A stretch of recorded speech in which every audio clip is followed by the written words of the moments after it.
Friends, I welcome you to my channel. Before listening to this story, I will ask you to like and subscribe. It is not difficult for you, but it is pleasant for me. And we're starting. It was just a hint that seemed harmless, and he almost ignored it. Business called him out of town, and as usual, he left a detailed itinerary for Susan, his wife. Also, as usual, she informed him in detail about her schedule. After so many years together, it happened automatically. Early, a friendly, cheerful man with a constant smile on his face, was a troubleshooting and negotiation specialist at his company. Business trips like this, although not frequent, still happened several times a year. This week-long trip away from home was supposed to last until Saturday. He planned to fly out of Los Angeles on Saturday evening at 9:15 a.m. Since he was supposed to arrive in Seattle after midnight, he insisted that Susan not meet him at SeaTac Airport. He planned to return home by bus from the airport.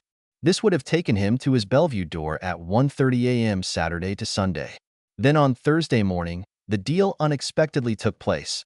The people he was negotiating with signed the contract by 11 a.m. and won a deal with the crisis at one of their East Coast businesses. He flew to Los Angeles early in the morning and changed his tickets. At 13:45, he was already on the plane. On the flight, he called home from the onboard phone and informed Susan that he would be home in the afternoon, but of course she was at work. So he rummaged through his briefcase, took out her work number, and tried to call her at work. "Jensen, Sharon and Anderson, how can I help you?" His secretary greeted him. "Oh, where's Jennifer?" Early asked. Jennifer was Susan's personal secretary. His calls usually went straight to her desk.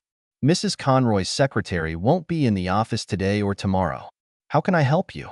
There was a cheerful reply from the receptionist. Okay. Then can I talk to Mrs. Conroy?" "Mrs. Conroy? She. Who can I say she got a call from?" There was a reply from a suddenly slightly agitated receptionist.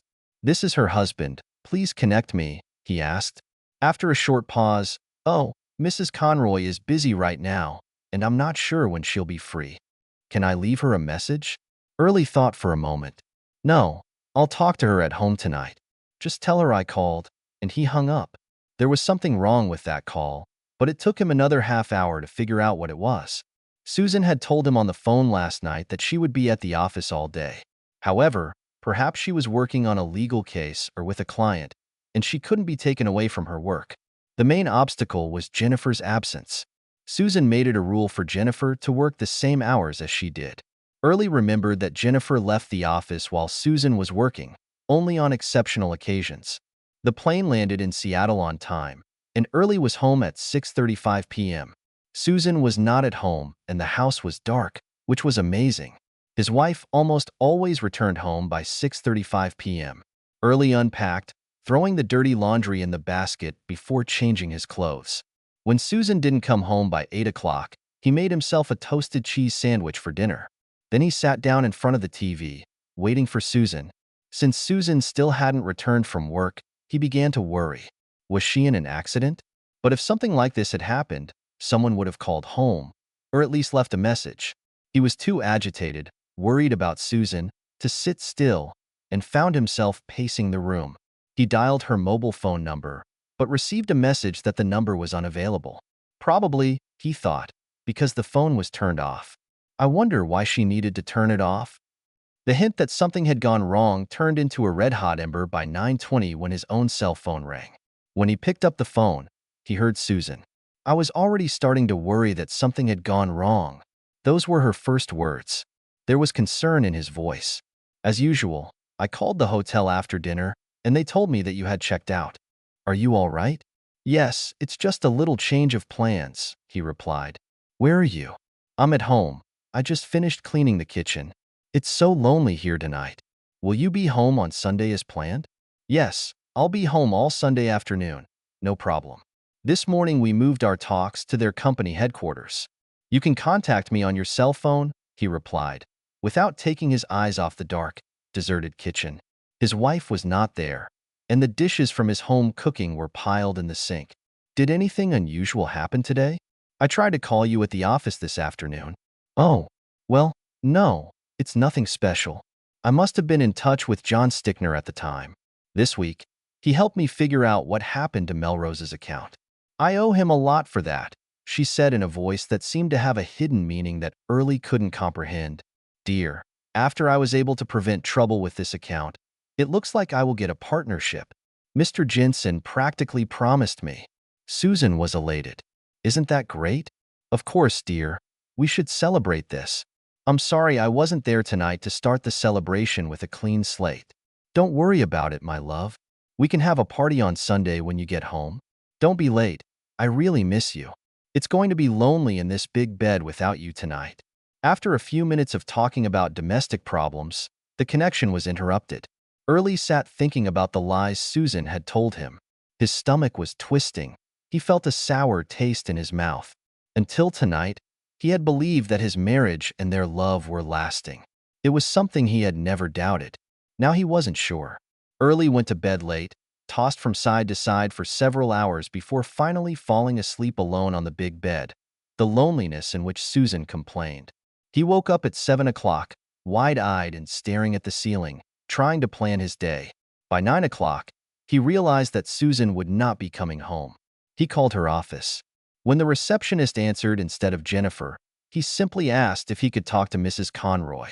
When she told him that Mrs. Conroy was unavailable, he thanked her, saying that it was not an urgent problem and that he would call back on Monday morning. Oh, it must be wonderful. We expect Mrs. Conroy at the office by 9 o'clock on Monday. Then you can call her, came the friendly reply.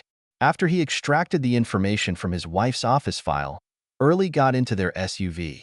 They bought a dark green Explorer to tow their camping trailer and rarely rode it, except for trips to the Cascade Mountains or trips with a trailer. None of my friends knew this car. He left the Mercedes in the garage and drove to Susan's office in Bellevue. Driving slowly through the parking lot, he made sure that Susan's gray BMW was not there. With a sinking heart, he went to look for the address from her file, John Stickner's house. He found it in a wooded area in the prestigious Medina district. The area was surrounded by an 8-foot red brick fence and surrounded by the dense shade of tall fir trees. As he drove slowly past, he saw Susan's BMW parked next to the garage, where it did not block the circular driveway. His vision suddenly blurred. He pulled over to the side of the road until he could calm down and wipe his eyes. Early arrived at Bellevue, stopping for breakfast. It was 11:30 when he sat down at the table and ordered Belgian waffles and tea. His stomach was too upset to drink coffee, and he wasn't sure if he could even eat a waffle. He ate slowly, forcing himself to swallow every bite, and eventually finished his meal, paid, and left the restaurant an hour later. Driving slowly, he returned to the road past Stickner's house. Susan's car was still there. After more than an hour of aimless driving, he drove past Stickner's house again. His wife's car was still there. He drove home, thinking in dismay about what was left of his marriage and the life he enjoyed. He wondered if he would ever be able to smile again. He spent the rest of the day idling. He couldn't bring himself to cook, and from time to time he quenched his hunger pangs with light snacks, fruit juices, and cola. The only break was another call from Susan to his cell phone at 9:45 a.m., when he was about to go to bed. She complained again about how big and lonely their bed was without him. Early just chuckled, trying not to sound sullen, and said that she really had no idea how lonely such a large bed could be. Susan was puzzled and asked what he meant. He shrugged off the comment, agreeing that it was very, very lonely for her to lie in bed alone. He told her that he loved her more than his life before he hung up the phone. Eventually, at midnight, he forced himself to go to bed. His mind was seething. Did she love him at all? Was she trying to punish him for something? No, it wasn't about him. It was about her. What was wrong? What else does she need? Could he provide it? What could he do to fix it? He tossed and turned for another night, waking up restless at 8 a.m. Early was sitting in the living room with the curtains drawn and the lights off when he heard Susan's BMW pull into the garage. It was almost 10 o'clock. A moment later, she walked through the door leading from the garage to the kitchen, carrying a small travel bag in her hand. Sitting where he was, in his huge dark leather armchair, he saw her enter. She was wearing a plaid Campbell skirt and a bright red sleeveless blouse. The top 2 buttons of the silk blouse were undone. She looked fresh and relaxed as she walked through the kitchen. Her tie cloisonne necklace, a gift from him for their 3rd anniversary, shimmered around her slender neck. Halfway there, she stopped, staring at the mess in the kitchen sink. Early didn't bother to wash the dishes after breakfast and didn't even put the dirty glasses left over from last night in the dishwasher. Susan did not miss the kettle, in which water was heating on the stove. Susan looked around warily. Slowly, cautiously, she walked through the kitchen, where the only light came through the drawn curtains. She paused in the dining room, staring at the drawn curtains on the sliding glass doors leading to the patio. She examined every nook and cranny in the room before entering. Dropping her travel bag on a chair in the dining room, she crept across the living room to the fireplace. Picking up the poker, she turned back to face the room. It was then that Early, sitting quietly in an armchair, raised the cup to his lips to take a sip of tea, drawing her attention to his ghostly presence. "Oh my God, Early, you scared me to death. When did you get home?" Susan's voice was trembling. Early let the silence drag on. It only took a few minutes, but it seemed like a lot longer before he answered. His voice, usually so vibrant, sounded hollow. "A couple of days." Susan's knees seemed to buckle, and she stepped back, almost falling into the chair opposite her husband. There was a look of shock on her face. "Why didn't you tell me? Why didn't you call? Where are you staying?" After taking another sip of tea, Early replied in a voice devoid of any emotion. I called. I called on Thursday afternoon. You weren't at home, and you weren't in the office. Jennifer wasn't there either." Letting the silence drag on again, he took another sip of tea. "I was sitting here in my chair when you called. I spent the night in that big, lonely bed you told me about." A car drove by outside in the warm sun. Two neighborhood children started arguing loudly, and one of their dogs started barking loudly. The living room, where all the curtains and blinds were drawn, was in semi-darkness. The only sounds were Susan's muffled sobs. After taking another sip, Early continued in the same lifeless, expressionless voice. "Somehow, I don't think the bed you've been in for the last 2 nights has been that lonely. Don't you want to tell me about it, Susan? Can you explain to me what happened?" Susan was crying openly now, her head bobbing from side to side, her face in her hands. "Early, I love you. It has nothing to do with you or us. Please try to understand. I felt I had to do this. It has nothing to do with us and my love for you. It doesn't make sense, Susan. How can the fact that you're cheating on me, cuckolding me, have nothing to do with us? I felt I had to do it. I was trying to repay John for what he did for me. It has nothing to do with how I feel about you, nothing to do with my love for you." Early sat in silence, watching his wife and sipping tea, until finally he got up to fill his cup. From the kitchen, he asked Susan if she wanted anything. She shook her head, not looking at him. Nor did she look at him as he returned to his seat. "Well, wife, tell me, why did you feel like you owed Stickner, and that made you break your wedding vows to me?" A sudden thought struck him. Did he blackmail you before he gave you the necessary help in the Melrose case? No. Oh no, he didn't do anything like that. He is a very noble man. What he did was only because he wanted to help me, and he knew I wasn't responsible for the mess. He would never ask for something like that. He didn't expect to get anything out of it. So, since he didn't ask, he was too noble to even suggest that you break your oath. Why did you volunteer? Did I hear that right? What am I missing? It all sounds so vulgar. It wasn't like that. He deserved it. I keep telling you that it had nothing to do with you, me, or us. Did I do something? Did any problems with me lead to this? Susan almost screamed. No, I keep telling you, it's not your fault. I had to thank him somehow for what he had done for me. When he helped me with Melrose, he did it for you and for me. His help will benefit both of us.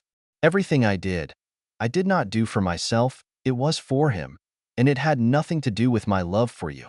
After a moment's thought, he asked slowly, painfully, "If you're so upset that my description of your date sounds tasteless and vile, does that mean it was wonderful for you?" The silence stretched out again before Early broke it. "Do you remember, Susan, how I always told you, swore that I belong to you? And you've always told me that you belong to me. Many times you've told me that you're all mine, usually without prompting. Do you remember me telling you how much I believe that we belong to each other? Do you remember that?" Early's voice was flat, expressionless. but Susan could hear the tremor in his words. Early, yes. I really belong to you. It has nothing to do with you or us. Oh, Susan, how can you say one thing and then another? So contradictory. Don't you see the contradiction? You gave me what was most important to me, what I was most proud of in the world, yourself. And now you've given it to another man. And as I sit here and listen, I'm starting to realize that you don't appreciate your act much. You gave it to a man who, according to you, did not even ask for it. Look, I'm starting to think you had to beg him to accept it. And then you tell me that I had nothing to do with it, he added in a low, hopeless voice. But it didn't mean anything, Early. I'm still here. Nothing has changed in me. I love you with all my heart. I'm yours, Susan sobbed. Susan, everything we experience changes us. You just came back after spending 2 nights in bed with another man. Early had to stop here, his voice trembling. You've been doing intimate things with another man, things that can only be shared with someone you love. Sobbing, he asked, how many nights have you spent with him, Susan? Was it only 2 nights? How many more were there? After a long break, when he was able to get his emotions under control, he continued. Now his voice was emotionless again. And so help me, Susan. I can't stop wondering how many other men deserved to be rewarded with something that belonged only to me. You're telling me that you're mine, and then you casually give yourself away. Susan's body shook with sobs, and she shook her head, denying Early's words. She seemed to have shrunk all over. Her shoulders were hunched, her elbows rested on her knees, her face was covered with her hands, her hair fell over her face.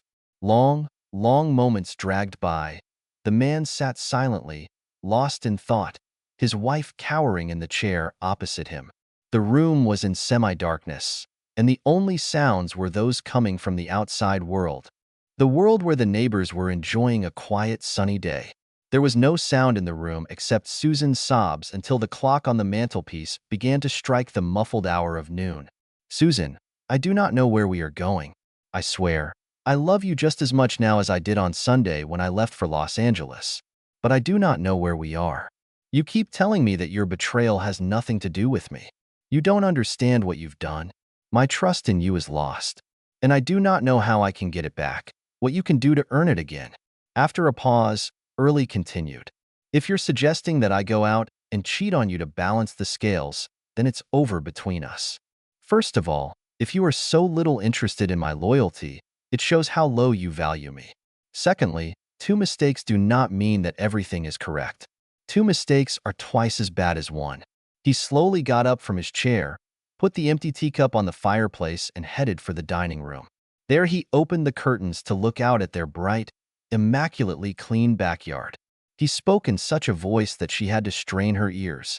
Susan, I want to shake you so hard that your teeth will chatter.